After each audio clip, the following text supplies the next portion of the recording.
Hello, hypothetical viewers, and welcome back to Shining Force Gaiden. We have just recruited Claude and gotten to mainland Cyprus, and now we're gonna go meet the Cyprus Resistance. Yeah, and it looks like just like sort of Asia, there's no exploring towns in this game. It's just battles and cutscenes so far. Why did you kill them? We did nothing to harm you. This must be the Cyprus Resistance. You know too much about our secret plans. We can't allow you to live. Oh no, that must be Blaze 4. That guy just has very little HP. It was actually a dual attack, I see. Where is Mayfair? Or actually it says, where is Mayfair? She must be here. Oh, we're gonna be Mayfair now, good. Find her and kill her. So we're gonna have another party member who also appears in the second game. Look, sir. It took them that long to find this extremely obvious secret entrance. Over here, this rock moves.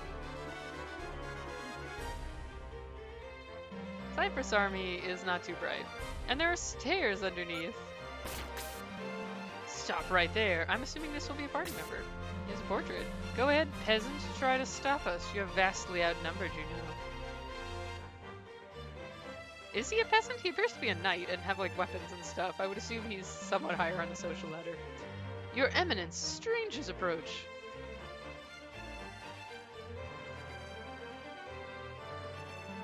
Drat, it's the Shining Force. Seize them all. Drat is an amazing response to that.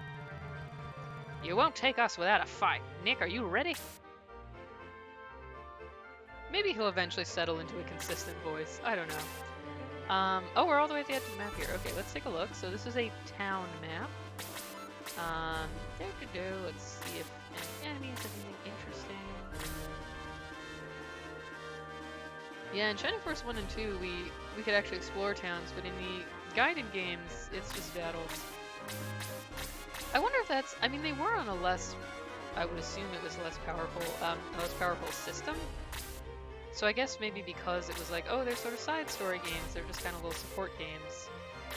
You know, you don't have all of the mechanics from the core games. It's like just the battles and cutscenes without the extra roaming around world map. Which is kind of nice though in terms of sort of simplifying it. It's a little easier to record as well. So I think our boss here might be this priest with the power stick and heal 2. So I guess let's just move to the right basically.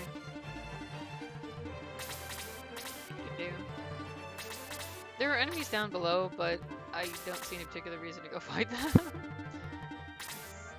Seems like it would just be going way out of our way for no particular reason. They'll probably walk up here anyway. Okay. And it looks like, I don't know if it's after this battle or like after a second battle, but we're getting up on recruiting Mayfair, who is a healer. And it looks like we may also be recruiting another centaur as well, based on the fact that some guy with a portrait appeared in that cutscene. Although, you know, I shouldn't assume, because when we recruited Cray, his daughter had her own portrait, but we didn't recruit her. And I sort of thought we would, because it would be odd for them to go out of their way to make an art asset for a character who's not going to appear again. Maybe we'll recruit her in the future? Not sure. Because otherwise, it is super weird that this character appeared in one scene, and yet they bothered to make a unique portrait. Maybe she was like a scrap party member, and they just still had it because they got far enough in development to make a portrait. I'm just speculating. I could check the character list, but yeah. I'm gonna finish off the Dark Mage just because I don't want him using Blaze 2 on us. Okie dokie. It's kind of funny that the our bird man Luke here is wearing little shin armor.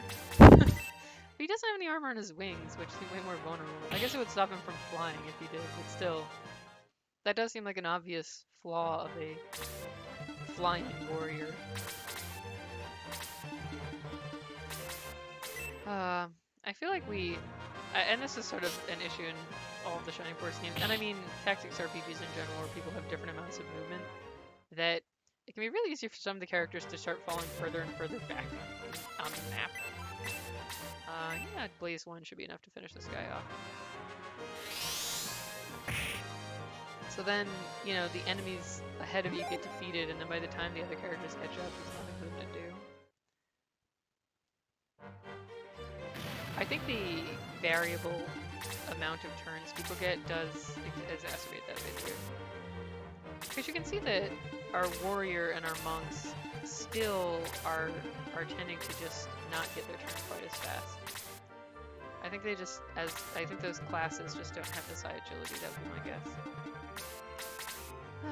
Well, as we get more characters, you know, we'll see who we keep.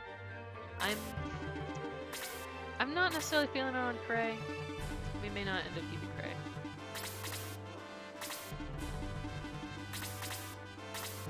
These are actually some fairly... This is a large map, but the areas that we can actually walk on are actually fairly narrow. So it's interesting. It's an outdoor map, but it kind of behaves more like an indoor map, and that we have like narrow corridors that we're going through. I also keep an eye out. Apparently, at some point early on, we're gonna be on a night map, and on that map, we're gonna have to search to find a bonus character. I hope it wasn't the previous map. The trial set was a little darker, but I didn't think it was nighttime. It didn't look that dark. Unfortunately, unlike the last game, I couldn't find a guide that was super detailed on all the secrets and stuff. Maybe this game is not as popular, I don't know. So I only have a vague reference to go off of. But, whatever. The secret character in question is Domingo, and we've already seen Domingo in Shining Force 1, so whatever. But yeah, for all the other games I've done so far, I was able to find like actual listings of all of the secrets that you can get in the games, but not for this one. Who knows why?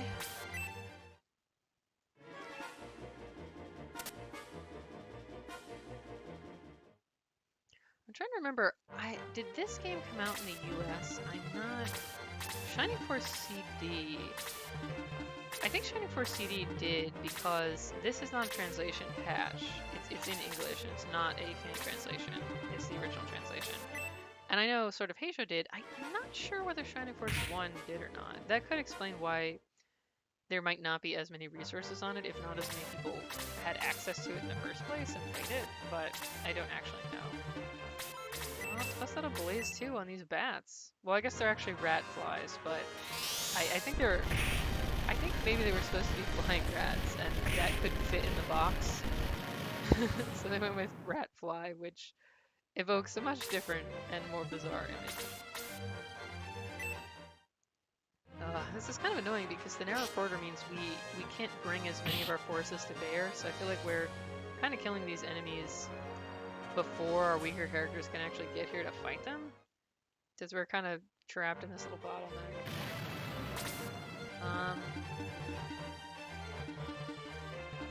Let's have Claude start attacking this guy, I guess.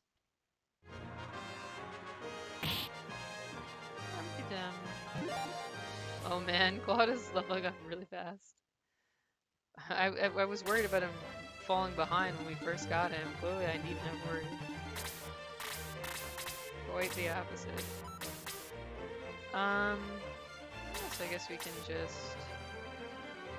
Yeah, the boss is down here in this field for some reason, so I guess we'll just hang out here. I want to at least try to get some of the other characters' levels. No. But not every map is equally conducive to it. You also, you can't, and this has been true in all of the Shining Force games we've played. I don't know if any of the later ones will change this or not. I haven't played anything but sort of Asia and the 3 I've now played as recordings, so I don't know whether later games do this differently. But you can't change where the party members are standing in battle. The order is based on like the internal list. You know how when you go to the member list, it appears in a fixed order? That order determines where they appear on the battle map. You can't shuffle them around.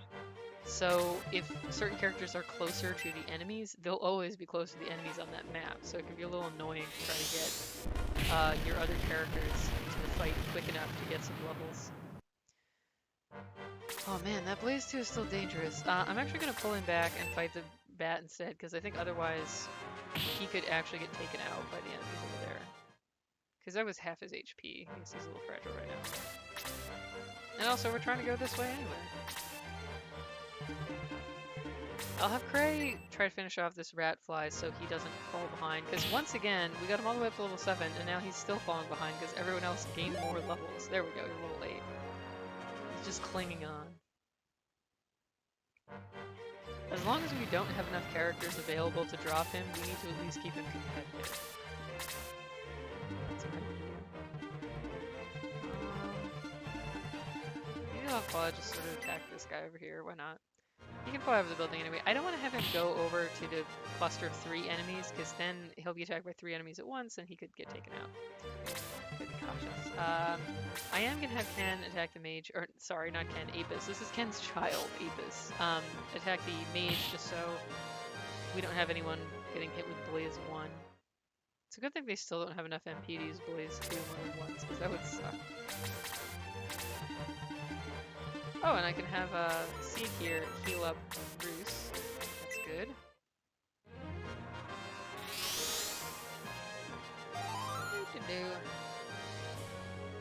Seed is actually staying competitive level-wise. It's just Cray. Cray, I think, he's just slow. So, like, by the time he gets his turn, the enemies are gone. It's kind of a lot of effort to get him leveled, but for now, we'll keep him up. Okay. Oh, hopefully Shade can KO this rat soldier or whatever. The rat man. Not quite. Because he's also only level 8. He could stand another level. God, try and keep everyone even.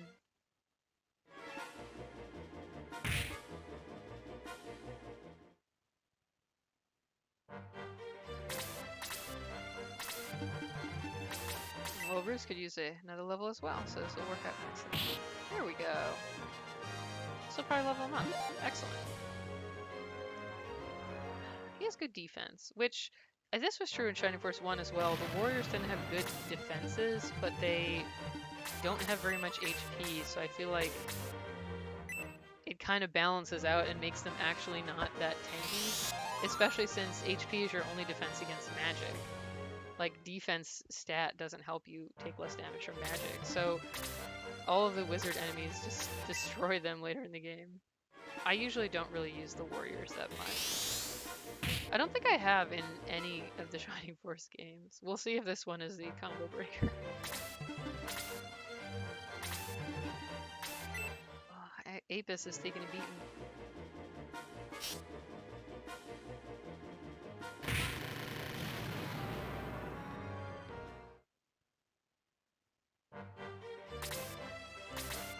I guess Claude can keep attacking this guy. And maybe Cray can, you know, finish him off. That'd be good. That could get him a level potentially. Or at least part way to one. And have Apis finish off the Dark Mage, just so we're done with him. Even though he's no longer a threat having used all his MP, still good to finish him up. Oh nice, we got an extra medical herb. That's good. Excellent, also at level 10. Man, our army is advancing rapidly, or at least the actually good members are. Some of them aren't doing quite as well. Okay, Shade, we gotta level you up a bit. You didn't have as many opportunities to attack in the previous battle. Oh, nice! Double attack. Very good.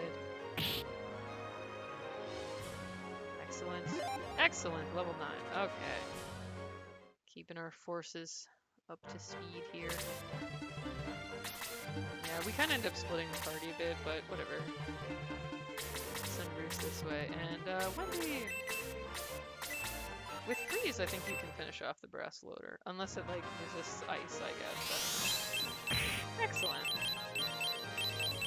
Maybe this one got her to level 10. Oh, and we got a powerful one. Nice. We missed the other powerful one. Not quite, but one more kill and she'll be level 10. Very nice. Okay, we're heading towards the end of this battle. Let's see if Cray can finish off this Hell Soldier and hopefully get himself some good X. Very nice. He's, I think, the only character still level 8. He's just perpetually the lowest level, no matter what level we get to. Let's see. Oh, well, like one heal. If we can heal Claude on his next turn or whatever, he'll get up to level 9, so that will be good. I think I'm not going to go forward quite yet. I'm going to let the enemies come forward a little instead, so that we don't have one character get attacked by everyone. You know, kind of just consolidate our forces here. Yeah, we can kind of bring some more of our characters to bear. Oh, maybe it was actually, yeah, it was friend C who needed.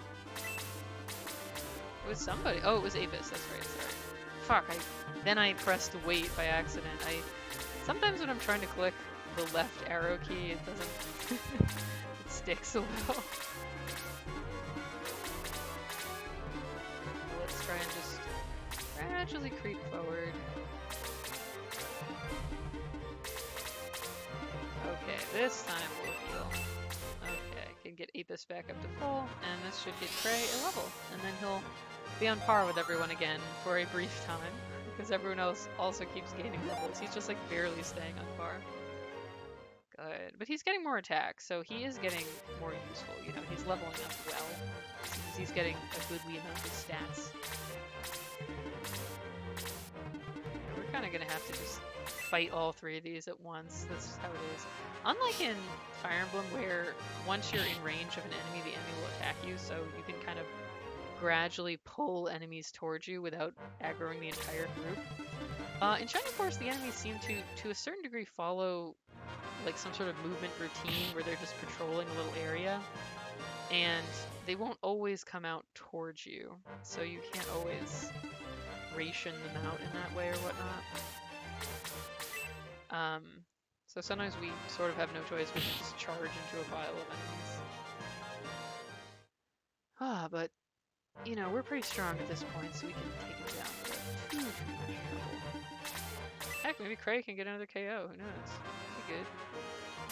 Aww, I missed. I think I'm gonna sneeze again. I'm gonna mute this mic. I didn't actually sneeze. Oh well. I almost. You know when you think you're gonna sneeze, but then, you know, you don't. It's a very relatable experience that I'm sure is thrilling to hear about on a Let's Play video. Okay. We're almost done with this battle. I feel like actually, these videos may end up shorter if I kind of stick to one per battle, because in 1 and 2, you know, you also have the town exploration, so you'd finish a battle and then it'd be like, okay, we'll explore the town, and that'll kind of finish out the video. Whereas here, we actually don't have that, because there's nothing to explore. So these may all end up being a little shorter, but that's also fine. You know, they'll be like 20-minute videos.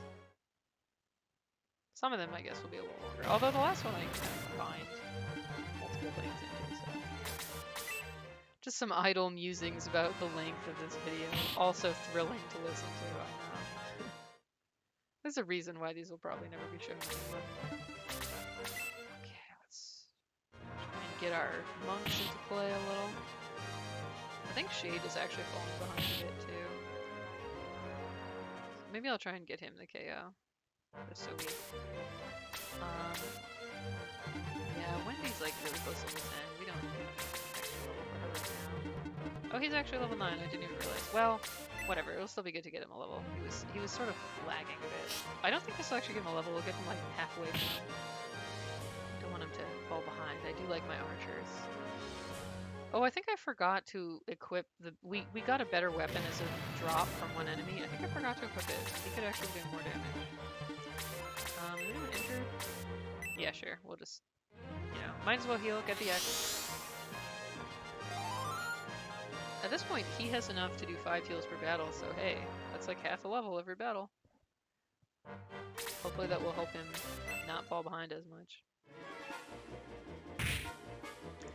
It's a little weird to have the boss of the level be a healer because they don't do very much damage. I'm trying to have my characters who are not level 10 maybe get into the action a little more here. So that we don't have the problem of the strongest characters getting stronger and stronger. Aww. It's funny that they changed the text to blocked because, oh, very nice double attack, because they look like they're dodging. But now it says blocked. I guess it's a very big character. Anyone who needs healing? Always do extra heals. Claude technically needs the most healing at 2 HP. But the amount we heal doesn't matter. All that's important is the exp.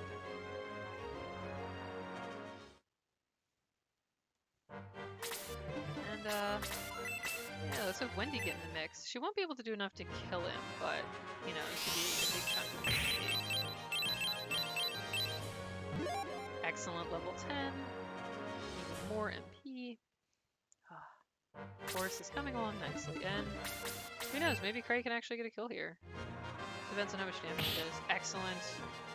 Wow, 11 points of damage. Cray, you know, a few levels really helped him. He got a lot of attack. I did read that he's a more attack-oriented monk, so maybe he just needed a little help early on, you know, to level up a bit. Look, there goes a villager. Let's talk to him. Is this going to be the centaur we saw before? It is. Thanks, Claude. You arrived just in time. Waldol's goons were about to wreck the whole town. By the way, I'm Stock. Hey, Mayfair, over here. This is Mayfair.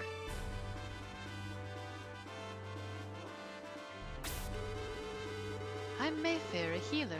My father was Archbishop of Cyprus before Waldol took over. I can't see, but I can heal and use magic. Please take me with you. Yeah, and her sprite has closed eyes in Signing for Sword of Asia too, but that game never mentions that she's blind, so I actually never realized because I just thought it was just an artistic choice because she only appears in the, you know, like, camp where she's helping him out. But apparently she has lost her sight, but she can still heal and use magic, and apparently navigate the battlefield quite handily. Waldol killed her father and blinded her. She barely escaped.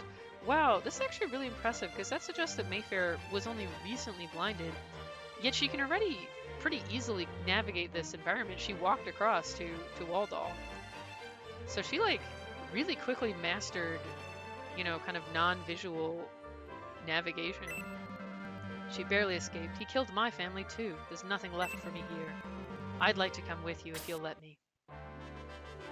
Stock the Ranger and Mayfair the Priest have joined the Shining Force. So I'll probably use both of them because I like the Rangers as well, the mounted archers. So we have more of the resistance joining the team. We can rest at the church tonight and leave at sunrise. Like, look, she's just super easily walking around, going down the stairs, and she hasn't actually been without her vision that long. So she's apparently amazing at just mastering this new mode of living. Let's talk to our new friends, as always. I must avenge my friends and your family. Don't forget. Let me go with you, please. So she has heal and muddle right now. She's level... Wow, they're a little behind. I may have to grind a little. They're level 5 and 4. Mayfair at least can get some X with healing and, I don't know, muddle, but we're gonna have to baby stock a bit. Are we just over-leveled? Claude came in at level 6, so maybe not. Maybe we went a little too hard. Oh yeah, and this is a good chance, since we have a little bit more time on this video. This is a good chance for me to reshuffle some items. We found a steel arrow last time as they dropped from an enemy. And we can give that to Shade. This is a very nice increase. It's like a 5-point increase in attack. And let's equip. Make sure everyone's equipped with their best possible weapon. Yeah, let's have Roos equip the hand axe, which will give him a 3-point boost to his attack. Nick already has the middle sword. Let's also sell some of our crappy items that we just have around. And she has a bronze rod. That's that. Okay, we're gonna go to the shop. This is the same guy who runs the shop in Sword of Asia. I guess they really did just use basically all the same assets. So we'll get rid of this old iron arrow that we don't need anymore. Oh right, we also got the bronze lance, so we should give that to Apis, who will now have a ranged and a melee option. And we can sell the old short axe. The hand axe is always kind of weird to me because in Fire Emblem the hand axe is the ranged option. So it's slightly weaker but has range. Whereas in this game it's just its own option. So it's kind of... I always forget, I'm like, oh right, it's not a separate thing in this game. We're gonna have Wendy give this bronze lance to Apis. Yeah, so that'll be quite nice for those times when we have a melee attack rather than ranged.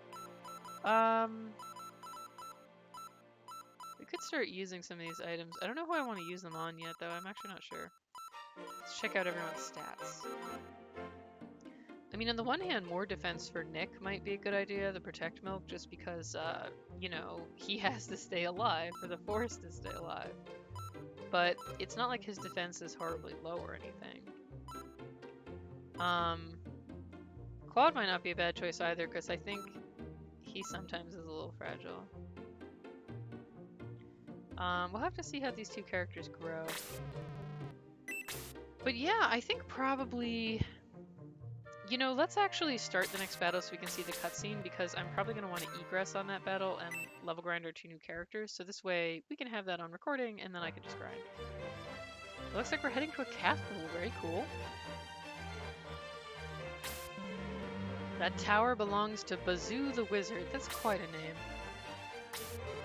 Bazoo is Waldol's right-hand man. He does a lot of Waldol's dirty work. Nick, I'll bet Bazoo can answer some questions for us.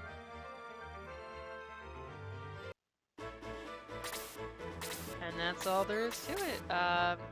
Wow, so this is another one of these big outdoor maps to walk across because all the enemies are towards the top. So these guys, we're basically just going to walk up this path, I guess. Oh, we have new enemy, Zombie. I think they're weak to fire magic. Quite a lot of zombies. And then we have the Master Mage. Shit, he has Blaze 3. So the game is definitely throwing some challenges at us right away. We're already at the point where they have Blaze 3. And enough MP to use it, I think, twice. Yeah. So that's going to be challenging. We also have another priest and the skeleton, who will definitely hit hard. So this will for sure be kind of a new challenge for us. This battle's going to be tough. I guess these three enemies here will be kind of our...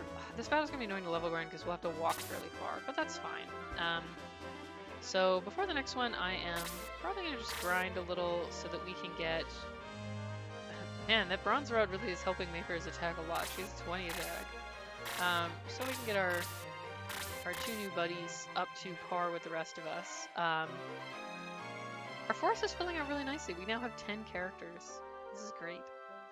And these two will probably be on the force long term, I think. Definitely Mayfair. Possibly stock. I usually like having the mounted archers in my party. So thank you for watching, hypothetical viewers. I hope you are as excited as I am about our two new party members and our growing force. And next time, you'll see my leveled up Mayfair in stock, and then we will take the fight to Bazoo the Wizard. It really is quite a name. But thank you for watching, hypothetical viewers, and look forward to the next episode of Shining Force Gaiden.